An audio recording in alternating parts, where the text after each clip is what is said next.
গেল বৃহস্পতিবার ইশরাক হোসেনকে ঢাকা দক্ষিণ সিটি কর্পোরেশনের মেয়র হিসেবে শপথ না পড়ানোর নির্দেশনা চেয়ে দায়ের করা রিট খারিজ করেন হাইকোর্ট বেঞ্চ।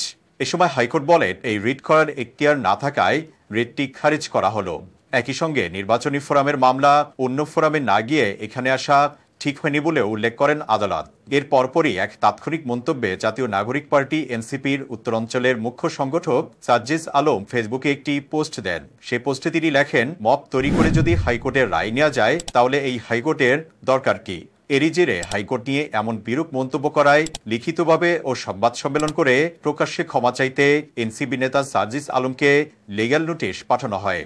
শনিবার সুপ্রিম কোর্টের আইনজীবী মোহাম্মদ জসিমউদ্দিন সাজ্জিস আলমকে এর লিগ্যাল নোটিশ পাঠান। এতক্ষণ তাজা খবরের সাথে থাকার জন্য ধন্যবাদ। ফেসবুকে আমাদের পেজটি ফলো করে আমাদের সাথেই থাকুন।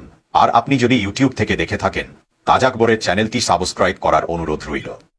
আর আপনি কোথা থেকে দেখছেন আমাদের ভিডিও সেটি কমেন্টে জানাতে ভুলবেন না।